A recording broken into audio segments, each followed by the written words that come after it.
I've been growing vegetables in containers for over 8 years now. And if there's one thing I've learned, it's that one of the most important parts of having a successful container garden is the type of soil that you use. Containers are not the same as an in-ground garden. And because of that, you can't use that same soil that you would use for an in-ground garden or even for a raised bed. A lot of gardeners will use a garden soil or a topsoil. That works great for that growing medium. But when it comes to a container, you need a different type of soil because the way that the water is going to flow through that container is very different than the way it's going to do that if it's in the ground or close to the ground in a raised bed.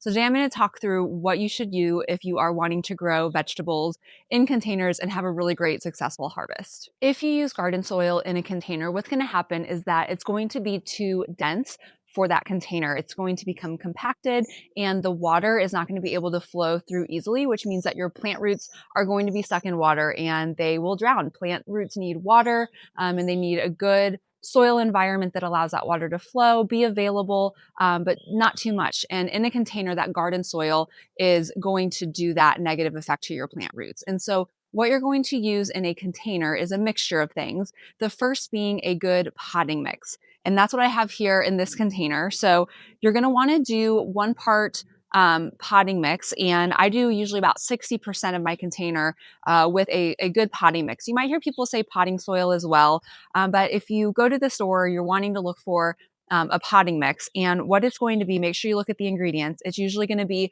mostly peat moss and then perlite and then maybe a couple other things, some lime, a wetting agent. But that's going to be what you want to use in your containers. And the reason why is because peat moss is really light and fluffy. And so it's going to create that environment for your roots that allow some air in there and allow the water to move through without, kind of getting clogged up in that container. So the other thing that you're going to need to do in a container is add some form of nutrients and soil builder to that. And the best thing that you can use is a good compost. There are a lot of different types of composts out there.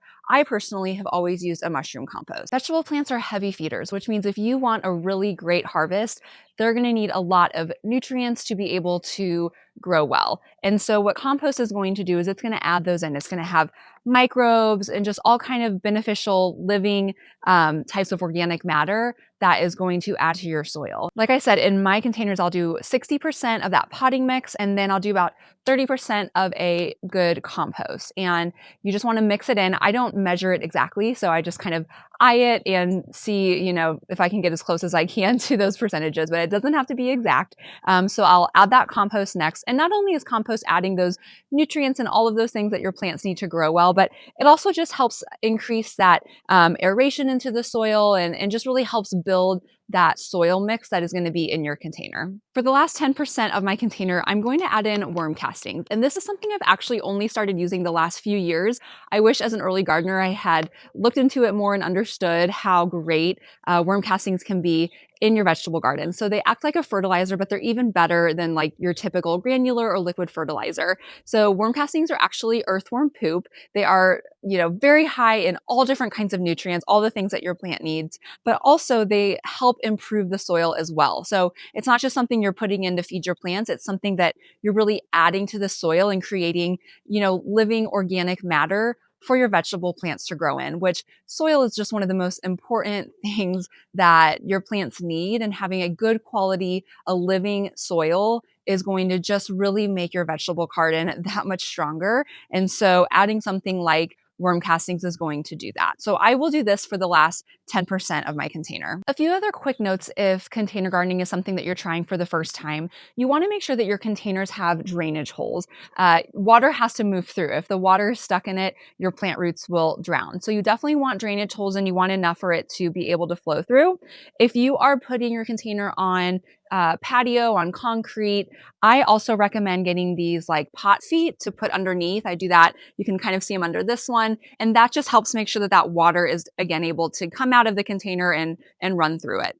The other thing to keep in mind with containers, a lot of people really love getting creative. There's lots of different types of containers out there. You want to make sure that the container you purchase is large enough to grow what you want to put in it.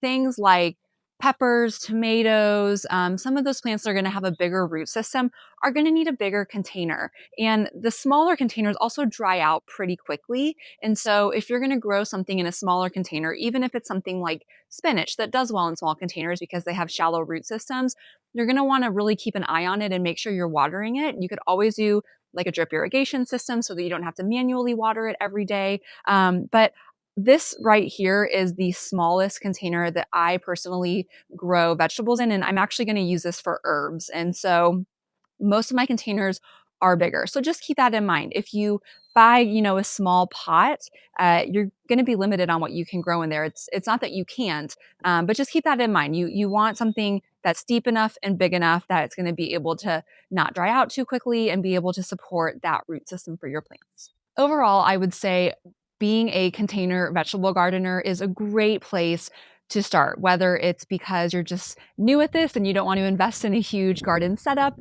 or maybe, the space that you live in doesn't allow for in-ground or raised beds, whatever the reason. Like I said, I've been growing vegetables in containers for 8 years now, and I am always amazed by the amount of harvest that I can get from even a container just this size. So I really hope that you found this helpful. Like I said, a lot of new gardeners, the biggest mistake that I see them make is using the wrong soil in their container. So a good quality potting mix, a good quality compost, and then add some of those worm castings just to really help boost that soil for your plants.